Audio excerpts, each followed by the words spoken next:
Tomorrow, sports fans can watch 5 basketball matchups during the annual Christmas games. It's a tradition nearly as old as the NBA itself. Joining us right now is Rich Kleiman. He is the co-founder and CEO of Boardroom. Let's tango.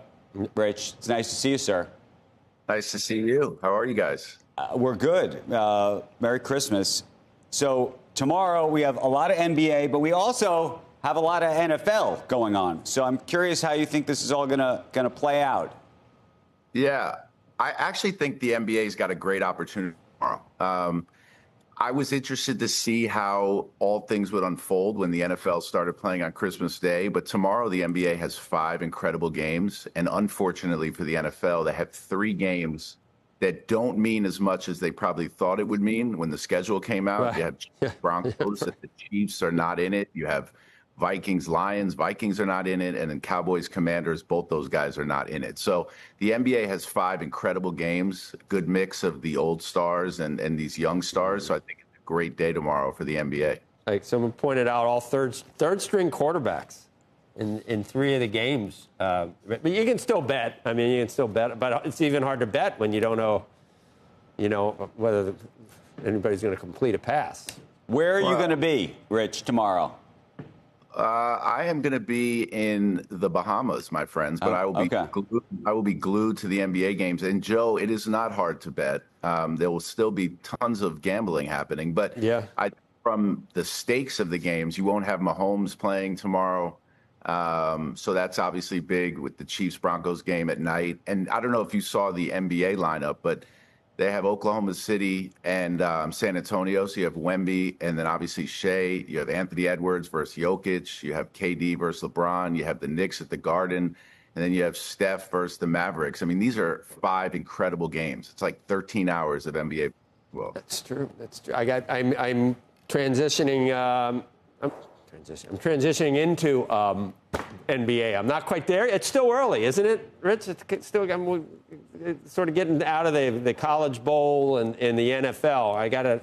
It's time. I gotta move in. I didn't know what you just described is really good, and it makes me happy for tomorrow. Yeah, and you should get into it. I mean, I think the NBA did a great job of making the early games matter with the NBA Cup, and obviously the Spurs just won it last week, beating the Knicks. Or the Knicks won it. Sorry, the Knicks beat the Spurs. Right. But right now, with the West being so competitive, you have like 6 teams that are 4 or 5 games apart. The NBA is just like filled with incredible young stars right now. And then you still have LeBron, Steph, and Kevin, and James Harden, some of these older guys that are still performing at a high level. But Wemby and Shea and Anthony Edwards, this is like the best young crop of stars that the league's seen since these older guys were young.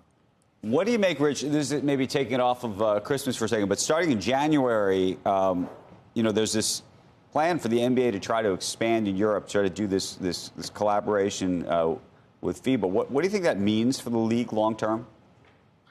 I think it's incredible. I mean, obviously, the game has grown so much globally. So many of the top players in the league are from outside of America. You know what the All-Star game format this year is going to be, the USA versus the world. But I think the ability to tap into some of these existing fan bases, these like deep-rooted communities around some of these international football teams, these soccer teams, the PSGs and Real Madrids of the world, you don't get the opportunity to bring a built-in fan base like that. And I think these cities are ready for basketball. I mean, it's as popular around the world now as it's ever been. And I think from the NBA standpoint, to be able to like build that brand and cement that brand around the world, since some of those players are playing in their league in America, is an incredible opportunity. And I think down the road, you'll have the ability for some of these guys, some of these college players that you've got to know that become like familiar names to go play over there. And I think there'll be like a real demand for it. I'm excited for it. I think it's an incredible opportunity for the league. Do you see a moment where there really is transatlantic playing? I mean, people have been waiting for, these new planes to get faster. But do you ever see a moment? I mean, people, obviously there's different exhibition games and other things that go on. But do you ever see 5-10 years from now a completely different sort of setup? Yeah, I think it will happen slowly. Like, I think, you already have games in the preseason where teams go over to the Middle East, they go over to Asia. Listen, if you're flying from New York to LA or New York to Portland, you're talking about a 6-hour flight, 6.5-hour flight. So the idea of flying to go play in London or Paris, I don't think is so crazy. And I think that there'll be the ability to have like some fun in mid-season tournaments, the way they do with the NBA Cup. But I don't think travel ultimately becomes the issue. I think that that league will probably run and stand on its own. But as the league evolves and the town continue to evolve, I think there'll be great synergy with the two leagues. You want to pick the NBA Finals this year right now? Too early? It's not. I mean, it's not too early. You know, I think in the East you have like a surprising Detroit team right now who's been first place most of the season. I think the Knicks clearly are in contention. Philly, when healthy, can compete with anybody. You know, I think Miami's surprising people. But in the West, Oklahoma City, who got off to an incredible start and everyone thought would run away with it, they've now lost a few games. The Spurs are incredible. I mean, the Spurs have such a great young nucleus, and Wemby obviously is like a once-in-a-lifetime player. So if I had to guess, I'm obviously going to go with my man KD and the Houston Rockets versus the Knicks. And then final question, hot new sport that's going to come on the scene in 2026. Is there anything out there that we got to keep our eyes on? I know people talk about a sports bubble, but there's, here we are in this moment.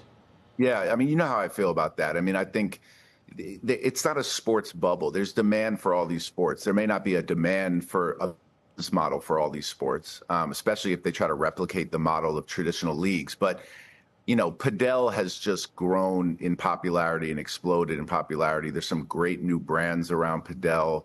Everywhere you travel now, these hotels are building Padel courts. There's clubs opening. There's some great new clubs in the city that have opened. My friend Ronnie Feek from Kith just opened Kith Ivy. There's the Reserve Padel Club. So I think that the Padel League is starting to gain a little bit of traction. The sport is so big in Europe. I do see Padel having an opportunity. But again, you have to build these brands with a unique business. You can't think of this as trying to replicate the NBA or the NFL or the MLB.